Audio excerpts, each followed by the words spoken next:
Welcome back to Lefty's Workshop. This week, I'll be storing this old Westinghouse motor from my South Bend 9-inch lathe. Alright, first things first, we're going to get off this pulley. Take a 5/32 Allen key and remove the set screw. And then just for funsies, we'll give it a little tappy tap tap to see if it's, the first time in history a pulley just falls off. Wait a second.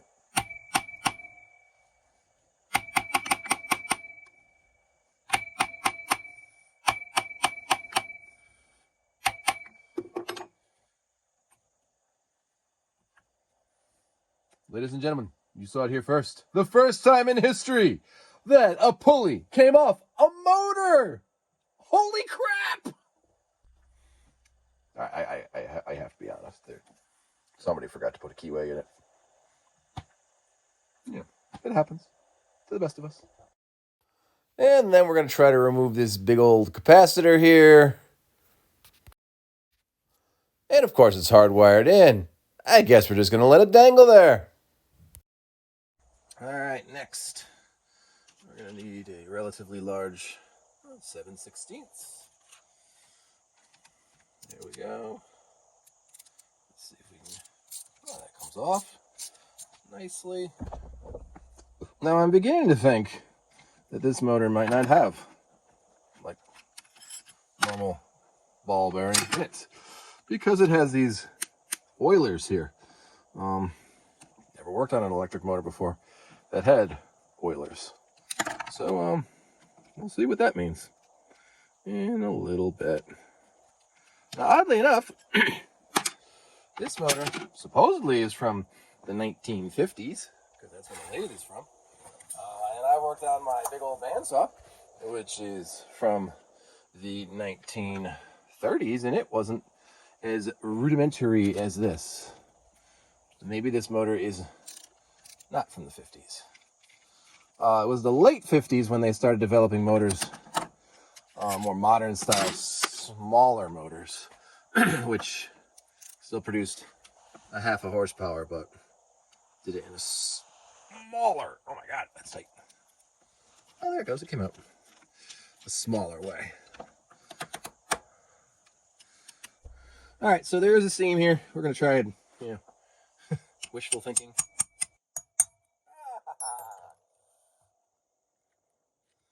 All right, let's see. What kind of bearings do we have? It's got smooth bearings. I guess that's not that bad. I mean, I don't have to replace them, but we'll go with it and see how it works. Next, take the armature out. I don't know what any of this stuff does, but it seems not in bad shape. We'll just clean it with electrical cleaner. All right, so there's all sorts of other stuff in here that I need to clean out in a very specific way and take apart in a very specific way. So I'm not really going to explain it, but every motor's different. All right, there's the other bell end, another smooth bearing. Yeah. I think this motor was painted black originally. That I know. I think I'm going to clean up these things. Do a better job of sealing up these cleaned up things, get all the dust out of it, and just repaint it. It worked. I know it worked, so I'm not going to stress myself out about that stuff. So this thing is just dirty. And the wires in here are all basically held together with lacquer. So I can't really clean it with water or anything like that because it'll get all messed up. So we're going to use this stuff. Get all the crap out of it.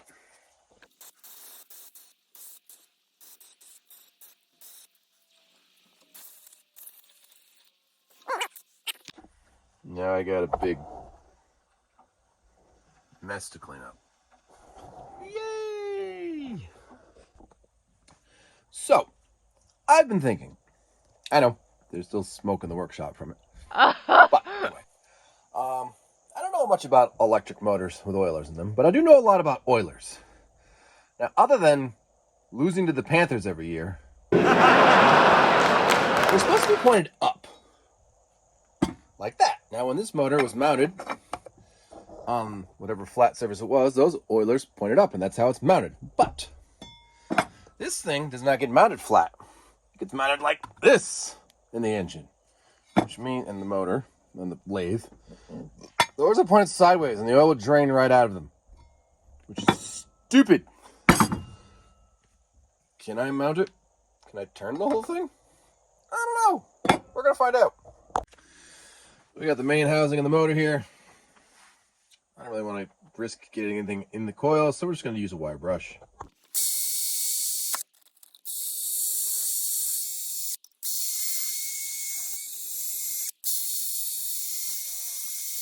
Alright, wire brush is taking too long and I'm impatient, so we're going back to old standby. Citrus strip.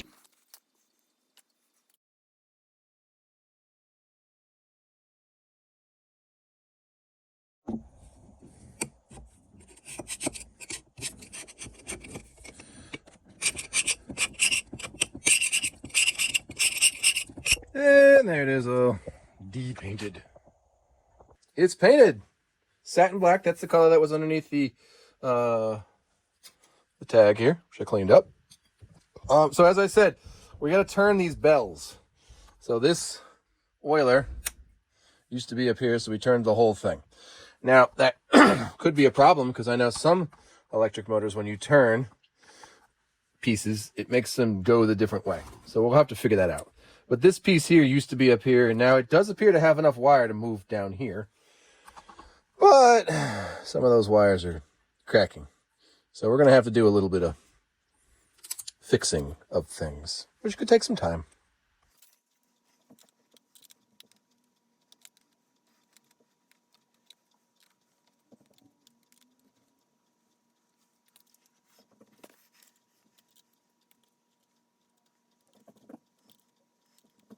Sometimes what happens in these old motors is the wires are kind of wrapped in like fabric, and they just sort of dry rot. They've been in the same place for 80 years and they don't want to move. So I don't replace them, because that would be a nightmare replacing all of this wired in crap. I generally wrap them with electrical shrink tape. Something like this is far better than electrical tape. You heat it with a little, like a lighter, and it goes on really well. You take one of these. Now the correct way to fix this would be to rewire the whole thing. I'm not going to do that. If the motor is that bad, I'm just going to replace it. I don't have the time or the knowledge to rewire a 70-year-old electric motor. So this doesn't fit over it, so we got to go a little bit bigger. Go for this size here. And they come in various sizes, and you just put them over the part where they has a little bit of crack, and then you get your lighter. I have added the electrical tape on here, the heat shrink tape. All of these they were 1032. I'm replacing with 1034s. We're all stripped out. Some other hairy-chested man has been in here before me and kind of messed it up. So they've all been replaced.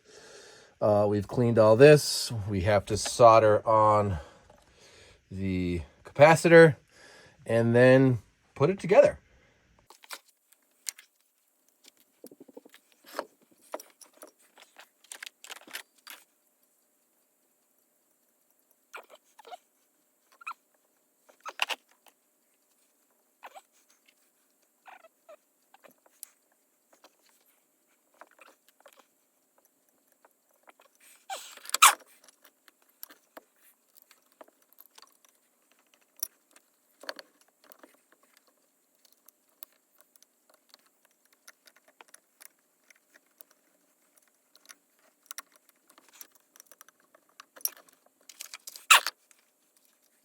So this thing here is what switches between the capacitor start and the full fields. So once the machine speeds up, it closes that. The centrifugal force clutch on the armature. This thing here blows up. Not blows up, but this thing here speeds up, and that pops out, which opens that. Everything is put back together on that side, hopefully. And now we're gonna put this bell end on. Now we do the major putting together of this thing. The armature goes in here. A little bit of dust off of it. All right, that you probably can't see because I'm in the way. All right, oh, good. And we figure out what size wrench we need. 7/16. And we put them together, and hopefully they just, go together. There we go. That one goes there. And, we might have to do a little finagling here. These screws here will hopefully draw the thing together. There we go. Those go there. And that goes there.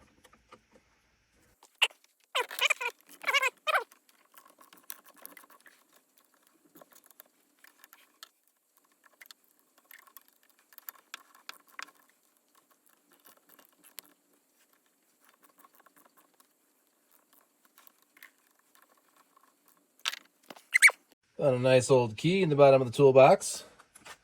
That fits this. So put that there. Here's a little tappy tap tap. Take the original South Bend pulley. Put that on there. It amazes me how well that pulley fits. And of course, final touches. Put the tag back on. It's held on with these little almost look like nails. So we'll just put it on back on with that.